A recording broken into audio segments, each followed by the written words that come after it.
समारोह पूर्वक मनाई गई विवेकानंद जयंती। आजमगढ़ स्वामी विवेकानंद की जयंती पर Neha educational and welfare society के तत्वावधान में विविध कार्यक्रम आयोजित किए गए, जिसमें गरीबों को कंबल का वितरण भी किया गया। सर्वप्रथम प्रमुख लोगों ने गिरिजाघर चौराहा स्थित स्वामी विवेकानंद की प्रतिमा पर माल्यार्पण किया। इसी क्रम में नगर पालिका की पूर्व अध्यक्ष श्रीमती इंदिरा देवी जायसवाल की अध्यक्षता एवं वरिष्ठ साहित्यकार प्रभु नारायण पांडे प्रेमी के संचालन में विचार गोष्ठी शिवम पूर्व माध्यमिक विद्यालय मड़िया में संपन्न हुई। मुख्य अतिथि भारत रक्षा दल के प्रदेश अध्यक्ष हरिकेश विक्रम श्रीवास्तव और विद्यालय के प्रबंधक संजय कुमार सिंह ने दीप प्रज्वलन कर कार्यक्रम का शुभारंभ किया।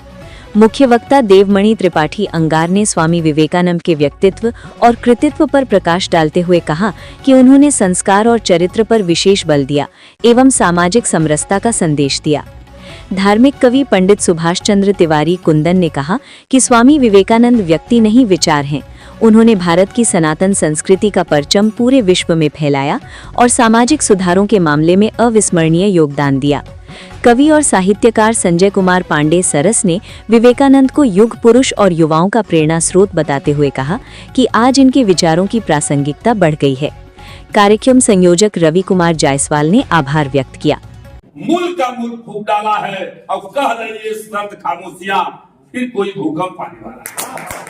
आगाह करने का अगर कोई कार्य करता है जुर्म जाति के खिलाफ, अगर कोई शख्सियत है तो आदरणीय हरिकेश विक्रम श्रीवास्तव। मैं पुनः सभी अतिथियों का बावजूद जो इसके संरक्षक हैं उनके मार्गदर्शन में यह वेलफेयर सोसाइटी, मुझे पूरा विश्वास है कि जो उसका पवित्र उद्देश्य है समाज में अच्छे कार्य को करना, वह कार्य बड़ी मजबूती से कर रही है। मुझे कहना पड़ेगा कि अमन के पेड़ लगाओ तो कोई बात बने, अब फिर से गुलशन को सजाओ तो कोई बात बने, लेकिन इसके लिए 2 कदम आप भी चले और 2 कदम हम भी चले और इस तरह साथ निभाओ तो कोई बात बने। तो मुझे विश्वास है कि सोसाइटी का जो उद्देश्य है उस उद्देश्य के साथ आप मिलकर चलने का काम करेंगे। पुनः मैं युवाओं के पीड़ा से स्वामी विवेकानंद ने जो शिकागो की सम्मेलन में जो जीरो पर व्याख्यान देके उन्होंने साबित कर दिया कि हिंदुस्तान का युवा कुछ भी कर सकता है। उस समय विपरीत परिस्थितियां थी, विषम परिस्थितियां थी, जो हमारे संस्कृति सभ्यता का जो ह्रास हो रहा था, ऐसे विषम परिवेश में जो उन्होंने शिकागो के सम्मेलन में अपनी सभ्यता को, अपनी संस्कृति को, अपने वेदांत को बहुत ही मजबूती से रखने का काम किया।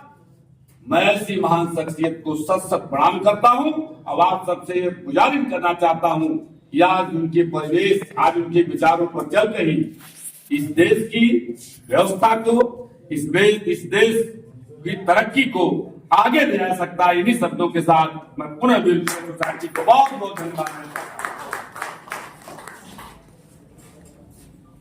नौजवानी ने गढ़ा इतिहास नूतन, यह हकीकत मात्र अफसाना नहीं है। अब न संसद में लुकेरे रह सकेंगे, कौन ऐसा युवक दीवाना।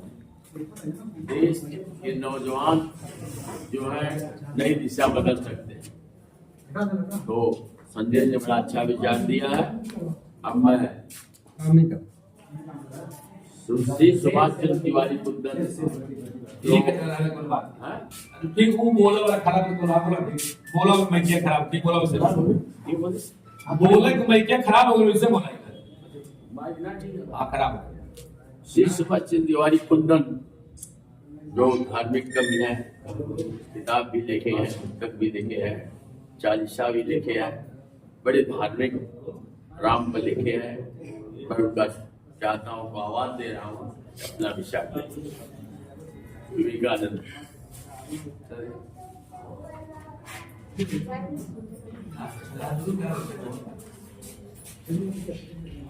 आज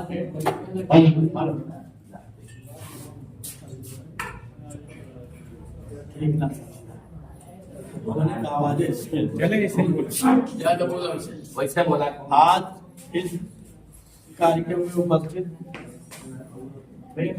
भारत रक्षा दल के प्रदेश अध्यक्ष श्री हरिकेश विक्रम श्रीवास्तव, जिनको मैं सबसे पहले इस बात के लिए बधाई देना चाहता हूँ कि युग पुरुष स्वामी विवेकानंद जी के जन्मदिवस के दिन आपका भी जन्मदिवस है। मैं चाहता हूँ कि आप सारे लोग तालियों के साथ साथ नेहा एजुकेशनल सोसाइटी के तरफ से आयोजित स्वामी विवेकानंद के कार्यक्रम में इस कार्यक्रम का संचालन कर रहे हैं राष्ट्रीय मंच संचालक जो हम लोगों के गार्जियन हैं, प्रेरणा स्रोत हैं, परम आदरणीय श्री प्रभ नारायण पांडे प्रेमी जी, यहाँ पर मुख्य वक्ता के रूप में उपस्थित श्री देवमणि त्रिपाठी अंगाल जी, जो वीर रस के राष्ट्रीय स्तर के कवि हैं। उन्होंने महारानी लक्ष्मीबाई पर भी अपनी पुस्तक लिखी है। श्री संजय कुमार पांडे सरस, जो बहुआयामी व्यक्तित्व के धनी है। ये आइडियल जर्नलिस्ट एसोसिएशन के राष्ट्रीय महासचिव होने के साथ साथ बहुत ही अच्छे मंच संचालक है। अभी रात में जो है इनके संचालन में एक राष्ट्रीय कवि सम्मेलन एवं मुशायरा का सफल आयोजन हुआ, जिसे आजमगढ़ की धरती में इधर हाल के दिनों का अगर ऐतिहासिक कवि सम्मेलन कहा जाए तो कोई अतिशयोक्ति नहीं है। यहाँ पर उपस्थित